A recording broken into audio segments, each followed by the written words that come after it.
तो जाहिर सी बात है जो हंगामा बरपा इस नज्म को लेके, इसके पीछे असल वजह क्या है, इसे भी हम प्राइम डिबेट में समझने की कोशिश करेंगे। क्या जो चीजें बताई जा रही हैं या जो लोग इसके खिलाफ हैं, क्या वो इस नज्म को वाकई में समझते हैं? क्या वो जो जबान इस्तेमाल की गई है इस नज्म में, क्या उसे ये लोग समझ रहे हैं, या सिर्फ ये भी हम समझने की कोशिश करेंगे ये जो हंगामा बरपा है, कहीं माइंड डाइवर्ट करने के लिए यह हंगामा बरपा तो नहीं किया जा रहा है, कहीं एहतिजाज से ध्यान भटकाने के लिए यह इशू खड़ा तो नहीं किया जा रहा है, या आखिर जो हंगामा उठाया गया है फैज अहमद फैज साहब की नज्म पर, इसके पीछे आखिर क्या कुछ सोच कार फरमा है? आज प्राइम डिबेट में हम इसे भी समझने की कोशिश करेंगे, क्योंकि बहुत खास मेहमान आज प्राइम डिबेट में मेरे साथ जुड़े हुए हैं। बहुत जल्दी अपने मेहमानों का मैं आपसे तारुफ करा देता हूं। मेरे साथ मुनव्वर राना साहब मारूफ शायर हैं, लखनऊ से जुड़े हुए हैं। मुनव्वर राना साहब, आपका बहुत इस्तकबाल है न्यूज़ 18 उर्दू में। आपके अलावा मंजर भोपाली साहब मारूफ शायर हैं, आप भोपाल से मेरे साथ जुड़े हुए हैं। मंजर भोपाली साहब, आपका भी बहुत इस्तकबाल है। अल्लामा एजाज फर्रुख साहब स्कॉलर हैं और तारीखदां हैं, आप हैदराबाद से मेरे साथ जुड़े हुए हैं।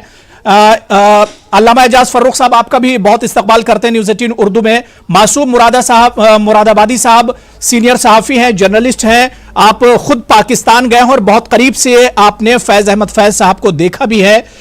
मासूम मुरादाबादी साहब, आपका भी बहुत इस्तकबाल करते हैं न्यूज़ 18 उर्दू में। और डॉक्टर मोहम्मद काजिम साहब प्रोफेसर हैं, दिल्ली यूनिवर्सिटी में शोबा उर्दू से आपका ताल्लुक है। डॉक्टर मोहम्मद काजिम साहब, आपका भी बहुत इस्तकबाल है। फैज पर जो हंगामा है इसी को हम समझने की कोशिश करेंगे। सभी बहुत खास मेहमान मेरे साथ जुड़े हुए हैं। मैं मुनव्वर राना साहब, बहुत एहतरामन आपसे ही मैं शुरुआत करना चाहूंगा। मुनव्वर राना साहब, जाहिर सी बात है कि शायरी पर तो बहुत बार ऐसा हुआ कि इस पर एक तरह से आवाज उठी या उंगलियां उठाई गई, लेकिन जो इस बार हंगामा बरपा है फैज अहमद फैज साहब की नज्म को लेकर, आपको क्या लग रहा है कि आखिर जो लोग आवाज उठा रहे हैं, क्या ये लोग नज्म को समझते भी होंगे? फैज अहमद फैज जैसी शख्सियत को लोग समझते भी होंगे, या इस हंगामे के पीछे कुछ और कार फरमा है?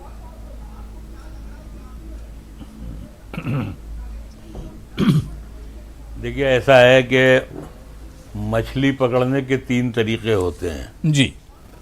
पहला तरीका तो ये है कि उसको बंसी से उसका शिकार खिलाया जाता है। दूसरा तरीका ये है कि वो जाल से मारी जाती है। तीसरा तरीका ये होता है कि उसमें 11,000 वाट का जो करंट होता है अचानक डाल देते हैं, तार निकाल लेते हैं, मछली और आदमी जो भी मरे मरते चले जाते हैं, मछली वाले का फ़ायदा हो जाता है। हिंदुस्तान की सियासत फ़िलहाल यही है कि मुसलमान मछली हो रहे हैं, इनके शिकार करने के लिए हर तरह की डगन इस्तेमाल की जा रही है। यही मिसरे, यही नज़्म, यही शेर अगर माफ़ कीजिएगा अगर बच्चन जी ने लिखे होते, रामधारी दिनकर ने लिखे होते, महादेवी वर्मा ने लिखे होते तो शायद कुछ नहीं होता। बदनसीबी ये है कि एक बदनसीब ज़बान उर्दू का वो शायर है, पाकिस्तान में रहता है। पाकिस्तान हमारे मुल्क का दुश्मन मुल्क घोषित किया गया है या रहा है, जो भी हो। तो अब तमाम चीज़ें मिलकर सबसे आसान काम ये है कि मुसलमानों को वरगलाने के लिए, मुसलमानों को सिर्फ बदनाम करने के लिए पाकिस्तान जिंदाबाद, पाकिस्तान जिंदाबाद इसके नारे किसी से भी लगवा कर मुसलमानों के ख़िलाफ़ मुकदमे करना, उन पर झूठे इल्ज़ामात लगाना, उनको गंदी गंदी गालियाँ देना, ये हमारी सरकार और हमारे एडमिनिस्ट्रेशन का हाल हो गया है। माफ़ कीजिएगा, आज़ादी से लेकर, आज़ादी के बाद से लेकर आज तक बांग्लादेशियों को खुद इंदिरा गांधी ने दावत देकर मेहमान बनाकर यहाँ बसाया। आज उन्हीं बांग्लादेशियों को आप गालियाँ दे रहे हैं। उनको गालियाँ देने के साथ साथ आप सब कह रहे हैं सबकी शहरियत तलाश की जाएगी। शहरियत के सबूत के लिए हम अपने 600 बरस के बुज़ुर्गों की हड्डियाँ तो रायबरेली से निकाल कर दे सकते हैं, लेकिन हमारे पास कोई, अगर आप सोचें कि ज़मीन है तो ज़मीन हमारे पास में नहीं है।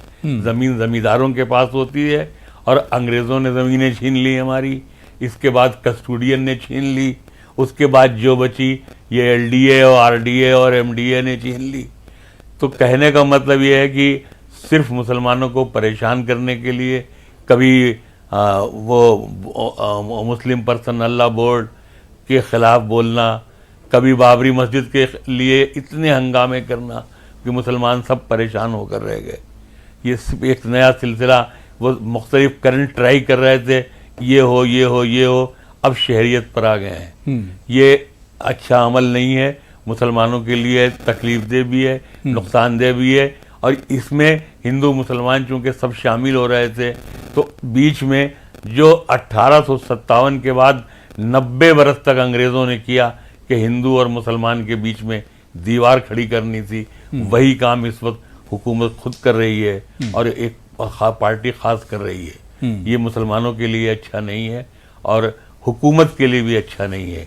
इस तरह हिंदुस्तान जो इतना बड़ा दिखाई दे रहा है, वो फ़िरक़ों में और ज़ात पात में कहीं बंगाली कहीं गुजराती सब बढ़ जाएगा। बिल्कुल जाहिर सी बात है कि ये तो एक बदकिस्मती उर्दू की भी है जो इस तरह से आज ये सवाल उठाए जा रहे हैं। मैं मंजर भोपाली साहब आपके पास आना चाहूंगा। जो बात मुनव्वर राना साहब ने कही उसके आगे की हम लोग बात करेंगे। मुनव्वर राना साहब ने कहा कि इस इशू को जिस तरह से उठाया गया, फैज अहमद फैज साहब की इस नज्म पर जिस तरह से तनाजा खड़ा किया गया है, एक तीर से दरअसल कई निशाने साधे जा रहे हैं।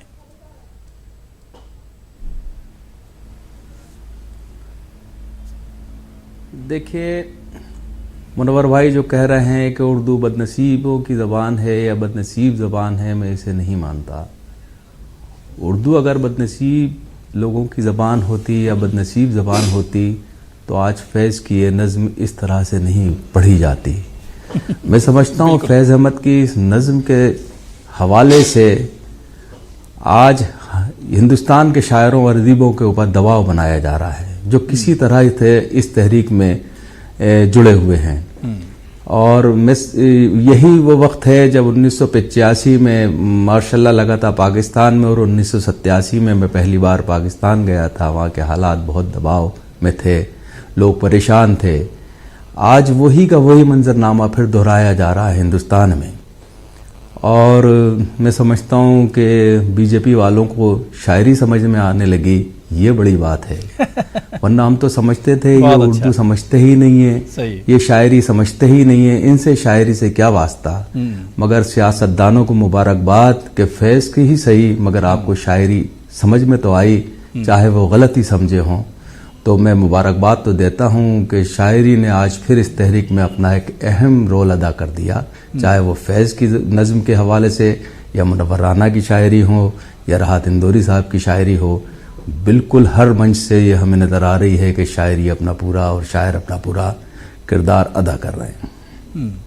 मैं अल्लामा एजाज फर्रुख साहब आपके पास आना चाहूँगा। अल्लामा साहब, पूरी नज़्म, जाहिर सी बात है जो पूरी नज़्म है फैज़ अहमद फैज़ साहब की, इसे आप पढ़िए और इस नज़्म को पढ़ने के बाद क्या आपको लगता है कि क्या वाकई में क्या कुछ इसमें कंट्रोवर्शियल बातें हैं? क्या वाकई में कुछ ऐसी मुतनाज़ा कुछ अशार हैं या उनके उन अशार के अगर सियाको सबाक पर अगर हम जाते हैं और उसका तज़िया करते हैं तो क्या वाकई में कुछ अशार इस तरह के हैं जिस पर बरादरान वतन को कुछ तकलीफ हो, परेशानी हो?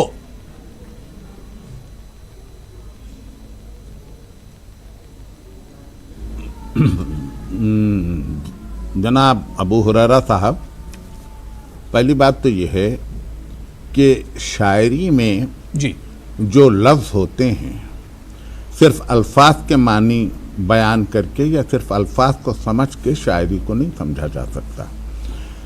किसी मिसरे को आप देखें तो उसके एक लफ्ज़ और दूसरे लफ्ज़ के दरमियान एक फासला है, अब फिर दूसरे से तीसरे लफ्ज़ के दरमियान एक खाली स्पेस है।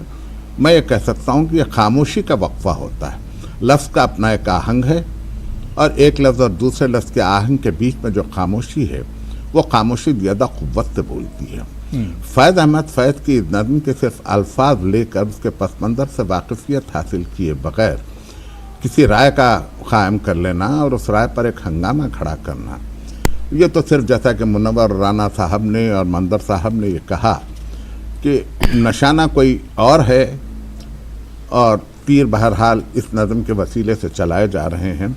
फैज़ की नज़्म में ऐसा कुछ नहीं है। पहले चीज़ तो ये बात समझ में आ जानी चाहिए कि फैज़ ने यह नज़्म 1979 में कही थी, जिस वक्त ज़ियाउल हक बरसर इक़्तिदार थे। ज़ियाउल हक साहब के इक़्तिदार का किसको हाल मालूम नहीं है। ये जो आमतौर पर अल्लाह हाफिज़ कहा जाता है, इससे पहले खुदा हाफिज़ ही कहा जाता था। ज़ियाउल हक साहब ने खुदा हाफिज़ को बदल के अल्लाह हाफिज़ किया। वो इतने सख्त थे, जिन मैगज़ीन्स पर रंगीन तस्वीरें होती थीं और ख़ासतौर पर अगर जैसा कि नावल्स होते हैं या डाइजेस्ट होते थे पाकिस्तान के, उस पर जब किसी खातून की तस्वीर होती थी तो हमारे ज़ियाउल हक साहब ने तो उनका ये किया था कि उनका कागज़ का कोटा बंद कर दिया था। खुद सबरंग डाइजेस्ट इसकी मिसाल मौजूद है, जहाँ शकील आदिल दादा के मैगज़ीन का कागज़ बंद कर दिया। वो इतने सख्त और मुतलक़ुल इनान थे। उस मुतलक़ुल इनानी के ख़िलाफ़ फैज़ अहमद फैज़ ने ये नज़्म कही थी 1979 में। हम देखेंगे लाजिम है कि हम भी देखेंगे वो दिन कि जिसका वादा है, जो लौहे अज़ल में लिखा है। जब जुल्म सितम के कोहे गरां रूई की तरह उड़ जाएंगे, हम महकूमों के पांव तले ये धरती धड़ धड़ धड़केगी और अहले जुल्म के सर ऊपर जब बिजली कड़कड़ कड़केगी। जब अर्ज़ खुदा के काबे से सब बुत उठवाए जाएंगे, हम अहले सफ़ा मरदूदे हरम मसनद पे बिठाए जाएंगे। सब ताज उछाले जाएंगे, सब तख्त गिराए जाएंगे। उस बस नाम रहेगा अल्लाह का, जो गालिब भी है हाजिर भी, जो नादिर भी है मंदर भी। उठेगा अनल हक का नारा, जो मैं भी हूँ और तुम भी हो, और राज करेगी खल्क़े खुदा, जो मैं भी हूँ और तुम भी हो। लाजिम है कि हम भी देखेंगे। फैज़ की नज़्म में कोई ऐसी बात नज़र नहीं आती। जैसा कि अभी मंदर भोपाली ने कहा कि उर्दू ज़बान अपनी जगह ज़िंदा तो है, लेकिन इसकी बदनसीबी से भी मैं इत्तेफाक करता हूँ मुनव्वर राना साहब की, लेकिन वो बदनसीबी ज़रा सी मुख्तलिफ है। बदनसीबी यह है कि वह पाकिस्तान की सरकारी ज़बान बन गई, तो हर वो चीज़ जो पाकिस्तान में इस्तेमाल हो उसके ख़िलाफ़ हो जाना, मैं नहीं समझता कि ये कोई दानिशमंदी की बात है। उर्दू तो हमारी ज़बान है। जितनी उर्दू हिंदुस्तान में बोली जाती है, इतनी उर्दू मैं नहीं समझता कि किसी और जगह उसको बोली जाती है, और पाकिस्तान से अच्छी उर्दू हिंदुस्तान में बोली जाती है। हमारी ज़बान है। इस नज़्म में मुझे कोई खराबी नहीं दिखाई देती। इस नज़्म को उस पसमंदर में देखा जाना चाहिए जिस पसमंदर में ये नज़्म कही गई। बिल्कुल, यानी कुल मिलाकर एक तनाज़ा खड़ा किया जा रहा है। कहीं निगाहें और कहीं निशाना, पूरा वही एक पस मंजर है इसका। मैं मासूम मुरादाबादी साहब आपके पास आना चाहूंगा। बिल्कुल मासूम साहब, आज वाकई में ये हमारी बदकिस्मती है कि IIT वाले आज उर्दू नज्म का तजिया कर रहे हैं, हमारी शायरी का फैसला कर रहे हैं। ये कहीं ना कहीं हमारी बदकिस्मती है। देखिए, किसी भी निज़ाम के लिए या किसी भी हुकूमत के लिए इससे बड़ी बदकिस्मती कोई दूसरी नहीं हो सकती है कि हमारे जो हुक्मरान हैं या हमारे जो ऑफिसर्स हैं या जो हमारी दानिशगाहों के लोग हैं, वो शायरी से खौफज़दा हो जाएं और शायरी पर तरह तरह के लेबल लगाने लगे। आप जानते हैं कि जो शायर होता है या जो अदीब होता है या जो इंटेलेक्चुअल होता है, वो किसी सरहद में कैद नहीं होता है। बिल्कुल, बरसग़ीर हिंदुस्तान और पाकिस्तान में जितने भी शायर और अदीब हैं, वो हम सब की साझी विरासत है। और फैज़ अहमद फैज़ के बारे में लोग नहीं जानते हैं कि उनका हिंदुस्तान में कितना वालिहाना खैर मकदम होता था। जब वो यहाँ आते थे उनको कितना सुना जाता था।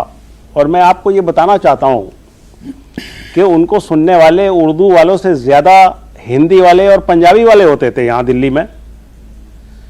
और आपको पता होना चाहिए कि जब हमारे वज़ीर ख़ारजा अटल बिहारी वाजपेयी जब जनता पार्टी के दौर में वो वज़ीर ख़ारजा बने, तो वो सरकारी दौरे पर पाकिस्तान गए थे, इस्लामाबाद गए।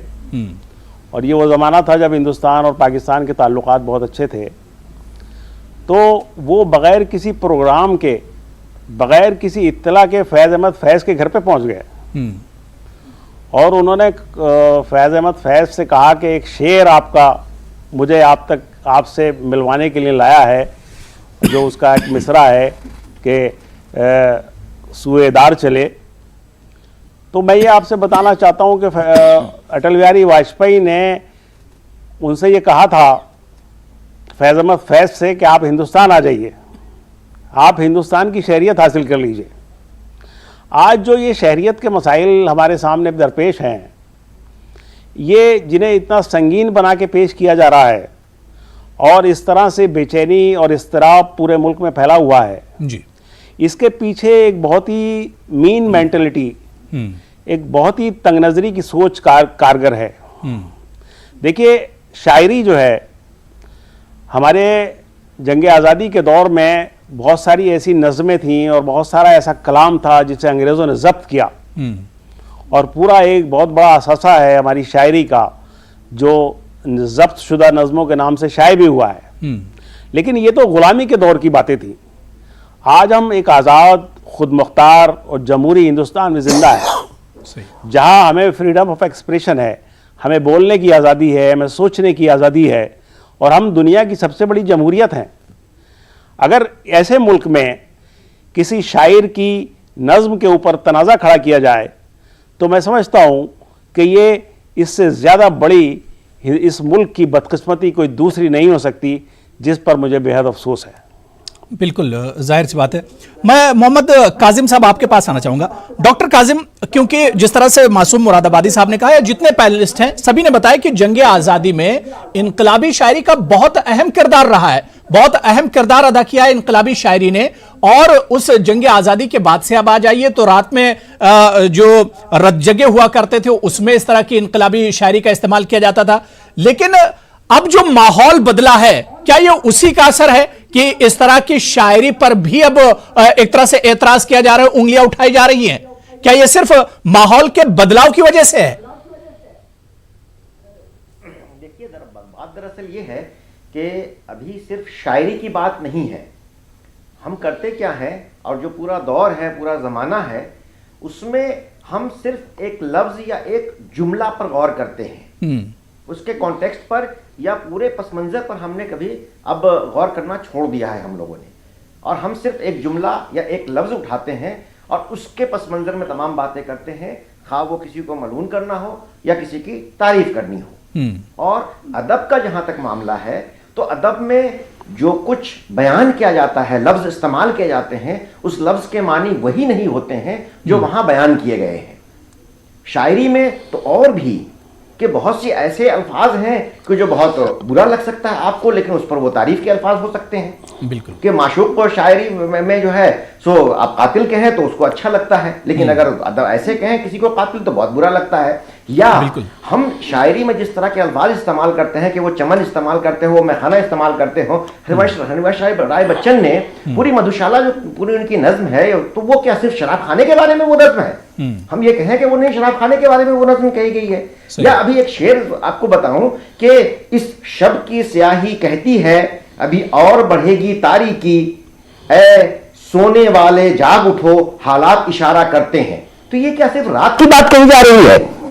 यहाँ फैज ने भी फैज की इस नज्म में से कुछ अल्फाज को सामने उन्होंने रख लिए हैं और उस अल्फाज के पेश नजर ये बात कही जा रही है कि ये किसी के खिलाफ है या किसी की हिमायत में है या जमाना के जो अभी है उसके खिलाफ चीजें जा रही हैं। तो इस नज्म में कहीं भी ऐसी नहीं है। अगर एतराज उस जमाने में, जैसा कि अभी बात कही गई कि जनरल ज़ियाउल हक की हुकूमत के खिलाफ ये बात कही गई थी, उनके जमाने में 79 में ये बात कही गई और जिसको ये बात कही गई उन्होंने उस पर बैन लगाया और खुद फैज जो है जितने दिनों पाकिस्तान में रहे उससे ज्यादा दिनों बाहर रहे और उन पर वहां पाबंदियां आयद होती रही। तो उस हुकूमत में जिसके बारे में हम कह रहे हैं कि ये उनकी हिमायत में बात कही गई है, दरअसल ये तो उनके खिलाफ पूरी चीज नज्म है या उनका पूरा ख्याल था। और तरक्की पसंद फिक्र जो उनकी पूरी थी वो तो ऐसे सेकुलर फिक्र उनकी ये थी कि जो हर आदमी के दिल की बात कर रहे हैं। अनल हक, हर आदमी जो है वो अपने आप में मुकम्मल है। जो हर आदमी है वो कह रहे हैं मैं भी हूं और तुम भी हो।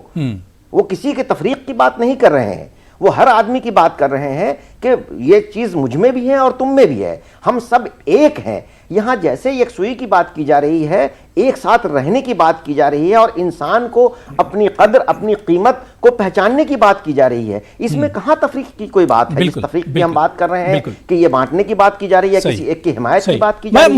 मुनव्वर राना साहब, सर सर दो तीन चीजें मौजूदा वक्त में भी हम देखते हैं कि बहुत से शोरा जो हैं वो अभी भी इनकलाबी शायरी करते हैं, और आप खुद बज़ाहिर उन शोरा में शामिल हैं जो बहुत अच्छी इनकलाबी शायरी करते हैं। मैं एक चीज समझना चाह रहा हूं कि क्या वाकई में ये एहतिजाजी शायरी से एक घबराहट है या फिर एक जहालत का नतीजा है जो इस तरह की बातें की जा रही है फैज साहब की शायरी पर?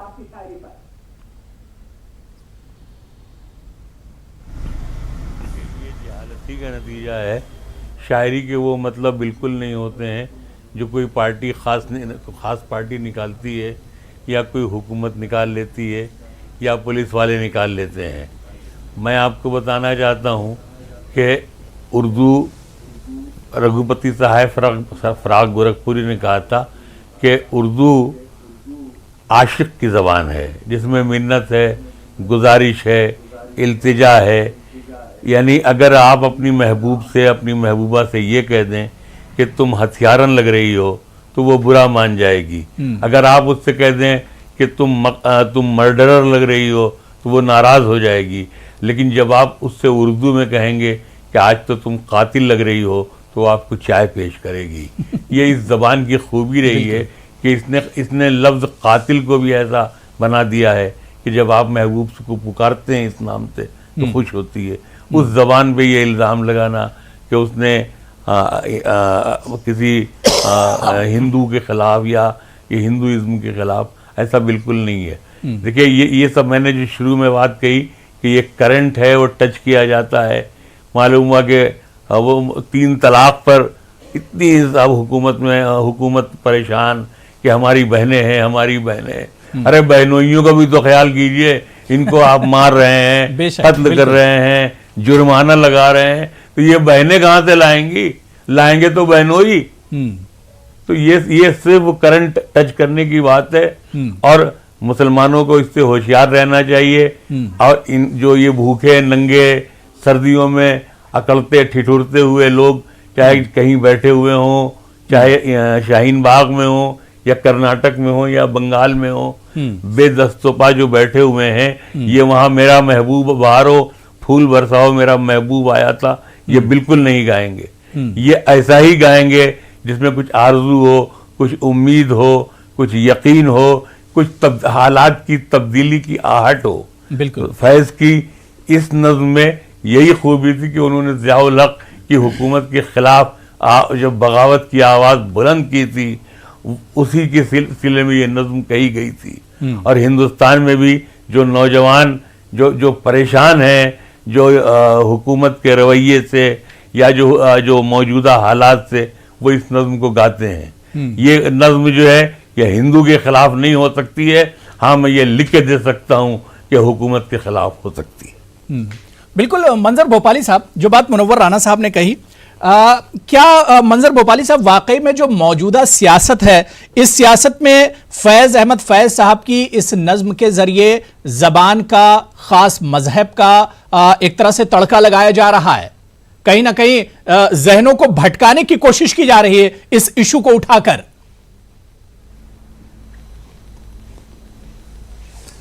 मुसलमानों को आता है वफादारी पे मिट जाना, कभी भी अपनी मिट्टी से ये गद्दारी नहीं करते। दूसरा शेर है कि सियासी लोगों से खिदमत का नाम मत लीजिए कि 5 साल इन्हें कारोबार करना है। देखिए मंजर ही बदल गया। शेर कहा गया था जुल्म के खिलाफ, नज्म कही गई थी जुल्म के खिलाफ, सरकार के खिलाफ नहीं कही थी।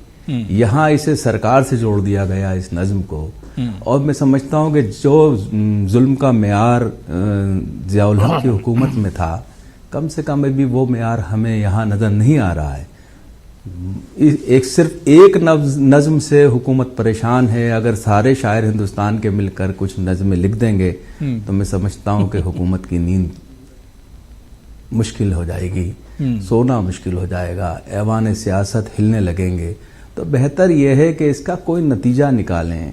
मोहरे सुकूत तोड़ना चाहिए हुकूमत को और आकर टेबल पे बात करना चाहिए। कहीं ना कहीं तो जाकर उम्र भर तो कोई भी जंग लड़ नहीं सकता, तुम भी टूट जाओगे, तजुर्बा हमारा है। जिद्द कभी नहीं जीतती, मोहब्बत हमेशा जीतती है। नफरत की आंधियों की उम्र 2-4 दिन 10 दिन 20 दिन साल भर, मगर मोहब्बत हमेशा हमारे दिलों में महफूज रहती है। हिंदुस्तान का दूसरा नाम मोहब्बत का नाम है। यहाँ सिर्फ वही लोग रहते हैं जो अपने मुल्क से मोहब्बत करते हैं। बेशक इस नज़्म में कोई ऐसी चीज़ नहीं देख रहा कि जो सियासत हुकूमत के ख़िलाफ़ हो या किसी दूसरे मज़हब के ख़िलाफ़ है। शायर कभी भी किसी मज़हब को या मजहबी रहनुमाओं को टारगेट नहीं बनाता, वो तो सिर्फ मोहब्बत का पैगाम देता है। इसे अब मैं कई शेर सुना देता हूँ जो मैंने अपने महबूब के लिए कहे हैं कि वादे ही वादे, इन्हीं वादों पे फिर से वादे, ज़िंदगी बीत गई तुमको तमाशा करके, कि तुम्हारे वादों का कद भी तुम्हारे जैसा है, कभी जो नाप के देखो तो कम निकलता है। ये मैंने अपने महबूब के लिए कहा है। अगर ये सियासी मंच से पढ़ दिए जाए तो इसका नज़रिया दूसरा हो जाएगा, इसका मकसद दूसरा हो जाएगा। तो एक शेर कहा जाता है और 20 आदमी सुनने वाले जो हैं, पढ़ने वाले जो हैं, वो अपने अपने तरीके से उसका मफहूम निकालते हैं। यही गलती मैं समझता हूँ कि कानपुर में हुई है। और ये अब जांच की बात कही जा रही है, शायरी पे दुनिया में पहली बार किसी इदारे ने जांच की बात कही है। यह इससे ज़्यादा हंसने की बात और क्या हो सकती है। सालों से मैं नहीं हंसा था, मगर 2-3 दिन से जब ये जांच की बात कही किसी नज़्म पर, किसी शायरी पर, तो यकीनन फिर हंसी आने लगी कि अल्लाह इनको अक्ल सलीम अता फरमाए।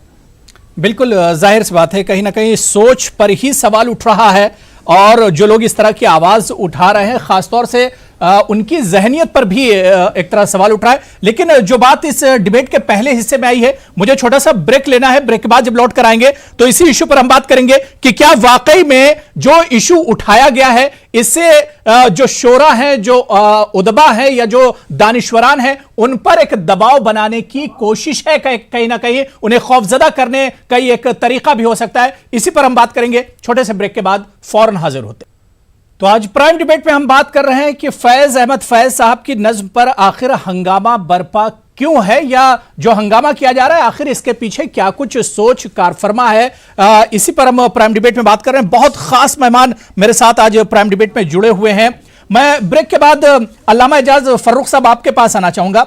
अल्लामा एजाज फर्रुख साहब, शायरी और अदब के बारे में तो यही कहा जाता है कि ये तो समाज का आईना होते हैं, इस पर इस तरह के का तनाजा खड़ा करना जाहिर सी बात है कि कहीं ना कहीं इस पर बहुत से सवाल भी उठते हैं। जो लोग इस पर तनाजा खड़ा कर रहे हैं, इस पर बहुत से सवाल उठ रहे हैं। जिस तरह से शहरियत कानून को लेकर, उससे ठीक पहले राम मंदिर का जो फैसला आया उससे लेकर 3 तलाक का मामला, यह सब आप छोड़ दीजिए, मुल्क जो महंगाई की मार झेल रहा है, क्या आपको नहीं लगता है कि इस तरह के बेतुके इशू उठाकर कहीं ना कहीं जो मुल्क की आवाम पर जो मसाइल है महंगाई के या इस तरह के दूसरे बेरोजगारी का जो मसला है, क्या उस पर आपको नहीं लगता है कि उन मसाइल पर एक तरह से पर्दा डालने के लिए इस तरह के बेतुके मसाइल उठाए जा रहे हैं?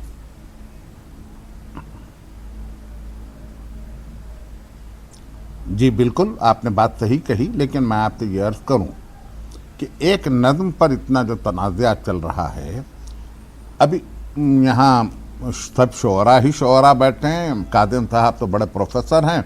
मैं उनके वसीले से और आपके वसीले से ये बात कहना चाहूँ कि दिल से जो सांसें निकली थीं, माना कि वो आहें थीं, लेकिन आपने तीवर क्यों बदले, आहों में किसी का नाम नहीं। और फिर दूसरी चीज़ ये है कि फैज़ ने ये नज़्म जो कही थी उस पर बड़ा हंगामा वहाँ पाकिस्तान में तो नहीं हुआ, लेकिन ज़ियाउल हक साहब ने इस नज़्म पर पाबंदी आयद कर दी। लेकिन इसके खिलाफ वहाँ एक गुलकार थी इकबाल बानो। अब ज़ियाउल हक साहब ने तो ये भी पाबंदी लगा दी थी कि पाकिस्तान में कोई साड़ी ही ना पहने, इसलिए कि साड़ी हिंदुस्तानी लिबास है। इस किस्म की बातें जैसे ज़ियाउल हक के ज़माने में हम वहाँ सुनी जाती थी, अब कुछ इसी किस्म की बातें यहाँ भी सुनने को मिल रही हैं। हालांकि ये तो पूरी जमहूरियत है, कोई फौजी डिक्टेटरशिप तो नहीं है। शायर करता ये है कि जब कभी, देखिए, जबर के साथ तो कोई हुकूमत बाकी रह सकती है, लेकिन जुल्म के साथ कोई हुकूमत बाकी नहीं रह सकती। बिल्कुल। जब जबर इस्तिबदाद बढ़ जाता है तो शायर वहाँ अलामतों को, इस्तिआरों को, ईहाम को, इबहाम को अपनी शायरी में रख कर बात अपनी पूरी कह देता है। यही फैज़ ने भी किया, यही इफ्तिखार आरिफ ने भी वहाँ किया। शिकम की आग लिए फिर रही है शहर ब शहर, सगे ज़माना है हम क्या, हमारी हिजरत क्या, दमिश्क मसलहतों कूफ़े निफाक के बीच फ़ुगान काफ़िले बेनवा की कीमत क्या। ये सब अलामतें हैं अब अभी जैसे कि मंदर कह रहे थे कि आईआईटी को इतना शऊर तो आया कि वो अब उर्दू समझ रहे हैं। मैं तो कहूँ कि यहाँ उर्दू तो सभी समझ रहे हैं, इस्तेमाल अब कर रहे हैं, अब इस्तेमाल कर रहे हैं। रही बात आपकी कि तवज्जो हटाने के लिए कही जा रही है, की बातें की जा रही हैं, बिल्कुल तवज्जो हटाने के लिए ये बातें की जा रही हैं। एक महंगाई का आप क्या कह रहे हैं, बच्चों को मुलाजमत नहीं है, पढ़ लिख के आगे बढ़ गए। फिर यह है कि नोटबंदी ने जो कमर तोड़ रखी थी, उसके बाद जीएसटी ने कोई कमी नहीं छोड़ी। आज जीडीपी 4% होकर रह गया, बल्कि शायद उससे भी कुछ कम। आवाम की नजरें तो ये झांकेंगी ही, देखेंगी ही। एक तो उससे तवज्जो हटाना है, फिर आपने अब मुस्लिम पर्सनल लॉ बोर्ड के और वो 3 तलाक का तस्करा तो हो चुका, 370 पर भी किसी ने कुछ नहीं कहा। अब आकर जब ये रात गुफ्तगू हुई है सीएई की, एनपीआर की, एनआरसी की, तब तो नौजवान जागेगा। लेकिन मुझे खुशी इस बात की है कि नौजवान जाग गया और बिला इम्तियाज मजहब व मिल्लत जागा है नौजवान। ये अलामत बतला रही है कि शायद हमको आज़ादी के बाद एक और आज़ादी की ज़रूरत है। उस वक्त भी जब आज़ादी हमको चाहिए थी, उस वक्त भी इनकलाबी शायरी थी। जोश मलियाबादी तो शायर इनकलाब की हैसियत से मशहूर ही हैं। उस वक्त की शायरी में भी इनकलाब था। जब कभी जबरो जुल्म आगे बढ़ेगा, इनकलाब आगे उठेगा ही उठेगा। ये सबक तो सबको मालूम है, सब जानते हैं कि ये सबक। किन किन मुल्कों का मैं आपके सामने नाम लूँ, जहाँ जहाँ शाहों का जबर इस्तिबदाद बढ़ा, वहाँ इनकलाब आए हैं। हालिया इनकलाब, ईरान का इनकलाब देख लीजिए आप। इनकलाब आने में कोई देर नहीं लगती, लेकिन इनकलाब की नफ्स को चाहिए कि हुकूमत समझ ले और ये भी पहचान ले हुकूमत कि अब जो इनकलाब उठा है ये बूढ़ों के हाथ में नहीं है, ये नए खून के हाथ में है। नया खून अपनी मंजिल चाहता है, नया खून अपने हौसलों को साथ लेके अपनी मंजिल तक पहुंचना चाहता है। मंदर भोपाली ने कहा कि अब अगर सब शुअरा नज़में कहेंगे और शेर कहेंगे तो हुकूमत का क्या होगा। मैं कह रहा हूँ, कह क्यों नहीं रहे हैं आप लोग? आपको तो कहना चाहिए, आपको तो इस वक्त शेर कहना चाहिए। आपने देख लिया कि फैज़ की एक नज़म पर, फैज़ तो पहले से मैं आपसे ये कहूँ कि वो तरक्की पसंद उर्दू के शायर थे, वो कोई मजहबी शायर नहीं थे, वो तो तरक्की पसंद उर्दू के अदीब थे, वो शायर थे तरक्की पसंद उर्दू के और कम्युनिस्ट थे वो। उनकी शायरी बड़ी फराख दिल शायरी थी, उनका विजन बहुत वसी था, वो बहुत बड़े शायर थे। अभी जनाब मासूम मुरादाबादी ने गालिबन ये कहा कि अटल बिहारी वाजपेयी जी जब वहाँ चले गए थे पाकिस्तान, तो वो फैज़ के घर पहुँच गए और उन्होंने कहा कि मैं सिर्फ आपके एक शेर के खातिर आप तक पहुँचा हूँ। वो शेर ये था कि मकाम फैज़ कोई राह में जचा ही नहीं, जो कुए यार से उठे तो सूएदार चले। यहाँ भी नौबत कुछ ऐसी ही मुझे लग रही है कि अब लड़के निकल पड़े। लड़कों से ज़्यादा तो मैं मेरी बेटियों को सलाम करूँ हूँ कि जो आज शाहीन बाग में बैठी हुई हैं, मुसलसल जामे मिलिया से उठी हुई हैं। आज उन्होंने बता दिया कि मुल्क की पूरी ताकत उनके हाथ में इस तरह से है जैसे कभी झांसी की रानी के हाथ में थी। ये बात जो हुकूमत ने की है, हुकूमत को अब समझ लेना चाहिए कि वक्त की रफ्तार क्या है, नौजवानों का खून क्या कहता है, नौजवानों के हौसले क्या कहते हैं। जिस किसी भी लड़के ने ये नज़म पढ़ी है आईआईटी कानपुर में, मैं ये कहूँ कि उसने ये नहीं देखा कि इसमें क्या लफ्ज़ लिखे हैं, उसने ये देखा कि इस इनकलाब की अब ज़रूरत है। उसने उस इनकलाब को इस नज़्म में पाया तो उसने कह दिया। इसमें कोई ख़राबी नहीं है, इसमें कोई गलती नहीं है। और इसी तरह से अब हुकूमत के लिए ये सही तरीन वक्त है कि वो अपना जायजा ले कि वो क्या कर रही थी, अब उसको क्या करना है। बिल्कुल जाहिर सी बात है, लगातार इस तरह की आवाज मुल्क भर में उठती जा रही है और सिर्फ आईआईटी कानपुर नहीं, मुल्क की कई ऐसी यूनिवर्सिटियां हैं जहां पर तलबा लगातार एहतजाज कर रहे हैं। और हर यूनिवर्सिटी, चाहे जेएनयू की बात की जाए, अलीगढ़ मुस्लिम यूनिवर्सिटी की बात की जाए, जामिया मिलिया इस्लामिया की बात की जाए, हर जगह पर इनकलाबी शायरी का जबरदस्त तलबा इस्तेमाल कर रहे हैं। मैं मासूम मुरादाबादी साहब आपके पास आना चाहूंगा। सर, फैज के कलाम को लेकर कहा जा रहा है, खासतौर से इस नज्म के बारे में कहा जा रहा है कि 2-3 जो अल्फाज हैं या 2-3 जो मिसरे हैं उन्हें लेकर एतराज जताया जा रहा है कि सब ताज उछाले जाएंगे, सब तख्त गिराए जाएंगे, बस नाम रहेगा अल्लाह का। इस पर एतराज है और इन लोगों को एतराज इस शेर पर भी है कि जो मंजर भी है नाजिर भी उठेगा अनल हक का नारा। इस पर एतराज जताया जा रहा है। देखिए, मैं आपको ये बताना चाह रहा हूँ कि अभी 4-5 रोज़ पहले जी मेरा बेटा जो है वो आईआईटी का स्टूडेंट है और वो रिसर्च स्कॉलर है वहाँ पर। उसने 4-5 दिन पहले मुझे आकर के शाम को बताया कि पापा आईआईटी कानपुर में ऐसा एपिसोड हो गया है और जिन लड़कों ने फैज़ की नज़्म पढ़ी थी जी, उनके खिलाफ इंक्वायरी हो रही है, कार्रवाई हो रही है और ये कहा जा रहा है कि ये ख़ास मज़हब के ख़िलाफ़ ये नज़्म है।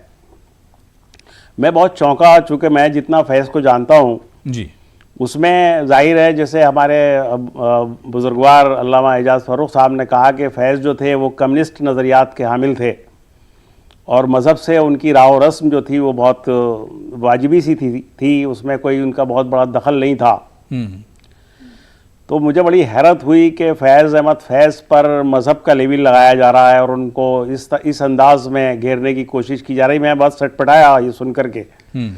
फिर मैंने इस इशू को जानने की कोशिश की तो मुझे अफसोस हुआ कि जिस ज़माने में पाकिस्तान में मार्शल लॉ लगा हुआ था, जब ये नज़्म कही गई थी और ज़ियाउल हक़ का जो दौर था, मैं उस ज़माने में पाकिस्तान गया था और वो कैसा दौर था उसको देख कर के मुझे आज का हिंदुस्तान ऐसा लग रहा है कि यहाँ कुछ ऐसा रिपीट हो रहा है। मैंने हिंदुस्तान में रह कर के कभी ये नहीं सोचा था कि हम इतनी तंग नज़री की बातें करेंगे। बिल्कुल। और जब फैज़ की नज़्म ये कहती है कि नाम रहेगा अल्लाह का, तो इसमें मैं समझता हूँ कि कोई बुराई की बात नहीं है। तो दुनिया में तो सिर्फ अल्लाह का ही नाम रहना है। सही। जो अल्लाह है, जो खुदा है, वही सुप्रीम ताकत है। ये जितने लोग पावर में आते हैं और जाते हैं, ये तो सिलसिला जब से दुनिया बनी है चल रहा है और बड़े बड़े लोग, सिकंदर आज़म जैसे लोगों ने यहाँ पर हुकूमत की है दुनिया पर। लेकिन जो लफ्ज़ की हुर्मत है, अगर कोई सिस्टम, कोई निज़ाम हुकूमत अल्फाज से डरने लगे, शायरी से डरने लगे, शायर से डरने लगे। मेरे दोस्त मंजर भोपाली यहाँ बैठे हैं और हमारे बुज़ुर्ग दोस्त मुनव्वर राना साहब यहाँ बैठे हैं, जो बहुत, और अल्लामा एजाज फ़र्रुख साहब जिन्होंने जो बहुत उम्दा शेर कहते हैं और जो पूरे शेरी मंजरनामे पर छाए हुए हैं हमारे यहाँ के। आप इनसे पूछ सकते हैं इनके कितने फ़ैन हैं। और हैरत अंगेज़ बात यह है कि इनके फ़ैन सिर्फ मुसलमान नहीं हैं, वो नौजवान नस्ल है जो इश्क करती है, सही, जो मोहब्बत करती है। उन्हें इनकी शायरी में अपने जज्बात का एक अक्स नज़र आता है और उस अक्स को वो रिफ्लेक्ट करते हैं अशार में। अच्छा, ये सिलसिला मैं आपको एक बात ये बताना चाह रहा हूँ कि अभी 2-3 महीने पहले एक और अजीब तमाशा खड़ा हुआ मुल्क में जी। एक पीलीभीत है उत्तर प्रदेश में, एक ज़िला, वहाँ पर एक मास्टर साहब जो थे, अल्लामा इकबाल की दुआ जो है लब पे आती है दुआ बन के तमन्ना मेरी, बिल्कुल, ज़िंदगी शम्मा की सूरत हो खुदाया मेरी, ये बच्चों को पढ़ा रहे थे। उन मौलाना साहब को घेर लिया गया। मौलाना साहब क्या, मास्टर साहब थे वो, और उन्होंने कहा कि साहब ये हिंदू बच्चों को जो है मजहबी तालीम दे रहे हैं, इस्लाम की तालीम दे रहे हैं।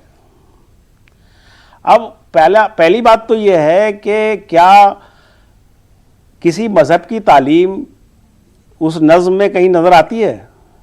वो इतना बड़ा इंस्पायरेशन है बच्चों के लिए उस नज़्म के अंदर, जो इंसान की शख्सियत की, उसके जहन की तामीर में बड़ा बुनियादी किरदार अदा कर सकती है अगर उस नज़्म को इंगेज किया जाए सही तरह से। लेकिन उस नज़्म पे तमाशा इतना बड़ा खड़ा हुआ कि उनको, मास्टर साहब को बेचारों को निकाल दिया गया स्कूल से, जबकि वो हैंडीकैप थे, माजूर थे, एक टांग के आदमी थे, उनको बर्खास्त कर दिया गया जी।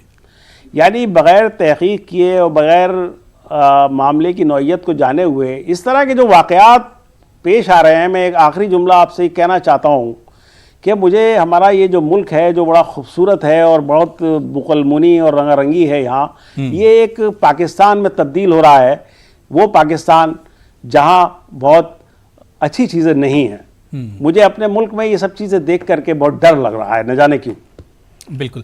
डॉक्टर काजिम, मैं आपके पास आना चाहूंगा। डॉक्टर काजिम, क्या वाकई में डिबेट के पहले हिस्से में भी मंजर भोपाली साहब ने एक बात कही थी कि एक खौफ का माहौल जो है कहीं ना कहीं से, जो इनकलाबी शायरी है इसकी वजह से एक खौफ का माहौल भी पैदा हो रहा है, और हमने पढ़ा है कि जंग आज़ादी के वक्त किस तरह से कितने शायर या जो अदीब होते थे, जो दानिश्वर होते थे, उनका कलाम छीन लिया गया, शोरा का कलाम छीन लिया गया। क्या आपको मौजूदा वक्त में भी एक उसी जैसी तस्वीर नजर आ रही है कि जो इनकलाबी शायरी है उससे एक डर सा है कहीं ना कहीं इंतजामिया में और सरकार में?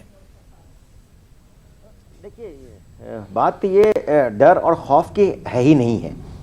ये जो शायरी है और इनकलाबी शायरी है, ये बजाय खौफ देने के हौसला देती रही है हमेशा। वो हम 1857 के बाद भी हम देखते हैं कि 1857 के बाद जब अंग्रेज़ यहाँ मुसल्लत हो गया, उस वक्त इनकलाबी शायरी ने हिंदुस्तानियों को, हमारे कौम परस्त लोगों को हौसला दिया है, खौफ नहीं पैदा किया है। और ये खौफ जिनके अंदर होता है वो कमज़ोर लोग होते हैं। और हमारे शहरी, हमारे नौजवान, हमारा हिंदुस्तान के लोग सब बहुत मजबूत लोग हैं। और यही वजह है कि हम उस वक्त से 1857 से आज तक हम देख रहे हैं कि शायरी ने हमेशा हौसला दिया है। और शायरी हमेशा कमज़ोरी की बात नहीं करती है, हौसला शिकनी की बात नहीं करती है। यही वजह है कि जब कभी भी बुरा वक्त आया है हमारे शहरियों पर, हमारे मुल्क पर, या हमारी कौम पर, या हमारे समाज पर, तो इन शायरी ने इंस्पिरेशन दिया है। और ऐसी शायरी इसलिए हम गुनगुनाते हैं। हम वो जैसा कि मुनव्वराना साहब ने कहा कि वो उस तरह की शायरी हम नहीं पढ़ते हैं। हम ये इनकलाबी शायरी है जो हौसला देती है, जो हमारे अंदर गर्मी पैदा करती है, और उसको हम पढ़ते हैं और उससे इंस्पिरेशन लेते हैं और उससे लोग साथ भी आते हैं। अगर मजरू ने यह कहा था कि मैं अकेला ही चला था जानिबे मंजिल, मगर लोग साथ आते गए और कारवां बनता गया, तो ये इस तरह की चीज हम कह करके लोगों को जोड़ते हैं हम, और पॉजिटिव जोड़ते हैं, वो नेगेटिव नहीं होती है। या इमरजेंसी के जमाने में, उस दौर में अगर कलीम आजिज ने यह कहा था कि दामन पे कोई छींट न खंजर पे कोई दाग, तुम कत्ल करो हो कि करामात करो हो, तो क्या वो सिर्फ एक खास मंजर के लिए था? और यही शायरी है। और शायरी की यही ताकत है कि वो आज से 200 साल पहले की हो, 100 साल पहले की हो, 50 साल पहले की हो, वो हर ऐसे दौर में जब शहरी पर, इंसान पर और समाज पर मुश्किल दौर आता है तो वो शायरी अपने आप जिंदा हो जाती है और वो हमें हौसला देने का काम करती है। तो ये खौफजदा होने वाले लोग जो हैं वो दरअसल इसको दबा नहीं सकते हैं, शायरी को और अदब को। और इसलिए अदब के बारे में अगर किसी तरह की कोई सियासत की जाती है या उसको किसी तरह से कमज़ोर करने की अगर कोशिश की जाए या उसके मफ़हूम को बदलने की कोशिश की जाए, तो फौरी तौर पर तो उस पर कुछ हो सकता है, लेकिन दायमी तौर पर ऐसा कुछ नहीं हो सकता कि उसके मफ़हूम में कोई तब्दीली हो जाए या उसके माने में कोई तब्दीली हो जाए या वो शायरी ख़त्म हो जाए। फैज़ 79 में ये नज़्म उन्होंने कही थी और आज वो किस तरह ज़िंदा होकर आई है और आज किस तरह वो रेलिवेंट हो गई है, उसको हम देख रहे हैं। या उसी तरह से बहुत सारे ऐसे शायर हैं, जोश हैं, सरदार हैं, या पूरा तरक्की पसंद तहरीक का ज़माना है। और फैज़ के बारे में तो ये कहा जाए अगर, तो ये तो बिल्कुल गलत बात है कि वो किसी मजहब के खिलाफ हो सकता है। वो खुद मजहब बेजार आदमी थे, मजहब को बिल्कुल नहीं मानते थे वो, और किसी मजहब को जब मानते ही नहीं थे तो उसके खिलाफ क्या होंगे? पहली चीज, किसके खिलाफ होने के लिए तो हम किसी एक चीज को मानेंगे, तब किसी दूसरी चीज के खिलाफ होंगे। तो इस तरह के और अल्फाज का इस्तेमाल जो है वो खुद जिस तरह से कर रहे हैं, जब हम ये कहते हैं, हम लोग खुद बचपन में वो पढ़ते थे कि इतनी शक्ति हमें देना दाता कि मन का विश्वास कमजोर होना, तो क्या वो दाता कहने पर हम क्या एक खास मजहब को मानने लगे हम? लेकिन उसी तरह से अगर हम अल्लाह कह दे रहे हैं तो वो किसी मजहब की तरफ तो नहीं जा रहा है। बिल्कुल। तो ये अल्फाज को लेकर के, जैसा कि मैंने पहले भी कहा कि किसी लफ्ज को उसको उस तरह के माने में इस्तेमाल करना, और शायरी में वो माने इस्तेमाल होते ही नहीं है। शायरी में बिल्कुल मुख्तलिफ माने में वो इस्तेमाल होते हैं, और वही यहाँ इस नज़्म में भी है, जिसको हम चूंकि अल्लाह का नाम उन्होंने ले लिया है तो ये इस्लामी शायरी हो गया। ऐसा नहीं है, तो इस्लाम के खिलाफ शायरी है। बल्कि ज़ियाउल हक ने इसलिए बैन लगाया था कि ये उनके खिलाफ ये पूरी नज़्म थी कि अनल हक कह रहे थे, और हम इस तारीख से वाकिफ हैं कि सरमद ने अनल हक का नारा दिया था और इसकी बुनियाद पर उन्हें मौत की सजा दी गई थी। तो अनल हक कि मैं ही हक हूं, मैं ही सच हूं, मैं ही सब कुछ हूं, तो उसके लिए तो जाहिर बात है कि इसके सियाको सबाक को भी समझने की जरूरत है।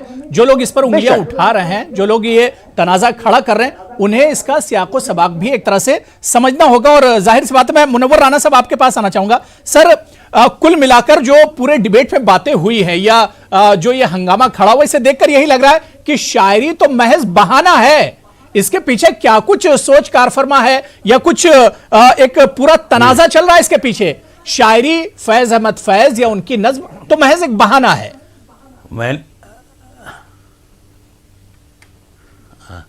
मैंने तो पहले ही कह दिया था इब्तिदा में जी। कि ये मछली पकड़ने के लिए डगन डालें या जाल डालें या उसमें 11,000 वाट का करंट उतार दें, मकसद तो उनको इस तहरीक में शामिल लोगों को कमज़ोर करना है, अलग करना है, जो 1857 में अंग्रेज कर रहे थे। इस तहरीक में, इस इनकलाब में हिंदू मुसलमान और ख़ासतौर से नया खून एक हो गया है और उनकी सरपरस्ती बुजुर्ग भी कर रहे हैं। इसलिए हुकूमत डरी हुई है और वो ऐसे रास्ते निकाल रही है कि एक नफरत का बहाना मिल जाए और झूठ मूठ का इल्ज़ाम लगाएं कि बिल्कुल। मैं मुनव्वर राना साहब, मैं चाह रहा हूं कुछ इनकलाबी आपके अशार जो हमारे नाजरीन तक पहुंचे आपके जरिए से। नहीं, वो तो एक ही शेर पहुंच गया तो उस पर बड़ा हंगामा है पूरे जी। तो हमने तो बहरहाल बहुत सब शेर ऐसे कहे जी, लेकिन उसका मतलब हुकूमत से नहीं होता है। सही। हुकूमत तो मतलब ये है कि बेवजह परेशान होती है। तो बहरहाल मैं कुछ 2-3 शेर मैं इरशाद सुना देता हूँ खास तौर से। जी। एक मतलब मेरा ये है कि हमारे जैसे वफादार कम ही निकलेंगे, हमारे जैसे वफादार कम ही निकलेंगे। जी। जमीन भी खोद के देखो तो हम ही निकलेंगे। बहुत खूब। जमीन भी खोद के देखो तो हम ही निकलेंगे। बहुत अच्छा। ये देखकर पतंगे भी हैरान हो गईं, ये देखकर पतंगे भी हैरान हो गईं। अब तो छतें भी हिंदू मुसलमान हो गईं, अब तो छतें भी हिंदू मुसलमान हो गईं। और सियासी आदमी की शक्ल तो प्यारी निकलती है, मगर जब गुफ्तगू करता है चिंगारी निकलती है। बहुत सियासी आदमी की शक्ल तो प्यारी निकलती है, मगर जब गुफ्तगू करता है चिंगारी निकलती है। तो बहरहाल यही सब है शायरी, और ये इससे वो डर जाते हैं कि पता नहीं कौन सा ऐसा शेर है जिसको स्टूडेंट्स उठा लें और उसको एक एहतजाज की लकीर बना दें। बिल्कुल। मैं मंजर भोपाली साहब आपके पास आना चाहूंगा। मंजर भोपाली साहब, अल्लामा एजाज फर्रुख साहब ने कहा कि आज जो शोरा है उनको भी एक तरह से निकल कर आना चाहिए और इनकलाबी शायरी के जरिए से इस तहरीक को आगे बढ़ाना चाहिए। मैं चाह रहा हूं कि अच्छा मौका है न्यूज़ 18 उर्दू के जरिए, मैं चाह रहा हूं कि तरन्नुम से कुछ इनकलाबी आपकी शायरी हो जाए।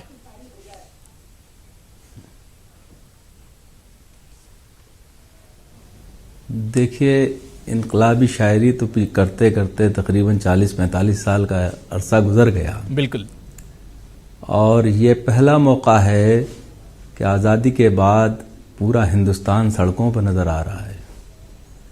मैं समझता हूँ कि आज़ादी, तहरीक आज़ादी में भी शायरों का बहुत अहम किरदार रहा और इस तहरीक में भी हम कहीं ना कहीं नज़र आते हैं। हुकूमत को ये याद रखना चाहिए कि जो शायर और अदीब हैं वो अपने वक्त का आईना होते हैं। वो जो लिखते हैं वो सच लिखते हैं। उनकी आंखों में डिजिटल कैमरा लगा होता है जो अल्फाज की शक्ल में वो तस्वीर बना देते हैं कागज़ पर। अब फैज़ ने 79 में जो नज़्म कही थी आज जिंदा है, मगर हम भूल जाते हैं कि अल्लामा इकबाल ने भी तो कुछ शेर कहे हैं कि सारे जहां से अच्छा हिंदुस्तान हमारा। आप इस पे क्यों नहीं इंक्वायरी करवा रहे? है राम के वजूद को हिंदुस्तान को नाज, है राम के वजूद पे हिंदुस्तान को नाज, इसकी बात क्यों नहीं कर रहा है आज के ज़माने में? ये बात होना चाहिए, मोहब्बत की बात करना चाहिए और हुकूमत को तो टेबल पे आना चाहिए, बात करना चाहिए स्टूडेंट को, लोगों से कि भाई ये ठीक है, कहाँ आपके मसाइल। अभी किसी ने मसाइल के बारे में भी नहीं पूछा भाई कि ये तहरीक क्यों चल रही है। कोई तो आए। सही। ना गवर्नर के पास मेमोरेंडम लेके जा रहे हैं, वो भी इनकार कर देते हैं। हम कलेक्टर के पास जाते हैं, वो भी लेके रख लेते हैं, मगर कोई जवाब नहीं मिल रहा। अब आपने कहा है कि कुछ शेर में सुनाऊं तो 1-2 शेर सुना देता हूं कि सब उसके झूठ को भी सच समझने लगते हैं, सब उसके झूठ को भी सच समझने लगते हैं, वो ऐसा ढोंग रचाता है शर्मसारी का, वो बादशाह बने बैठे हैं मुकद्दर से, वो बादशाह बने बैठे हैं मुकद्दर से, मगर मिजाज है अब तक वही भिखारी का, मगर मिजाज है अब तक वही भिखारी का। ये एक शेर और के हौसला हो तो उड़ानों में मजा आता है जी, हौसला हो तो उड़ानों में मजा आता है, बिल्कुल पर बिखर जाएं हवाओं में तो गम मत करना। बिल्कुल। अपने बल पे लड़ती है अपनी जंग हर पीढ़ी, नाम से बुजुर्गों के अजमतें नहीं मिलती। ये जंग नई नस्ल की है, ये जंग हमेशा नए हिंदुस्तान की है, बेशक। ये आइन से छेड़छाड़ करने का नतीजा है, बिल्कुल। और इसको पूरी कौम सड़कों पर आ गई, जिसके वजह से आइन में कोई भी बर्दाश्त नहीं करेगा कि किसी तरह की तरमीम की जाए। बिल्कुल जाहिर सी बात है कि शायरी को समझने की जरूरत है, उसके सियाक व सबाक को समझा जाए, और शायरी से डरने की जरूरत नहीं है। मेरे ख्याल से आईआईटी कानपुर को भी यही समझना चाहिए कि इस पर रिसर्च करने से अच्छा है कि जो अशार कहे गए हैं उसके मफहूम को समझा जाए, और उन अशार का सियाक व सबाक क्या कुछ है उसे समझने की जरूरत है। बहुत बहुत शुक्रिया मुनव्वर राना साहब, मेरे साथ जुड़ने के लिए, अपना कीमती वक्त देने के लिए। मंजर भोपाली साहब, अल्लामा एजाज फर्रुख साहब, मासूम मुरादाबादी साहब और डॉक्टर मोहम्मद काजिम साहब, सभी का बहुत बहुत शुक्रिया मेरे साथ प्राइम डिबेट में जुड़ने के लिए।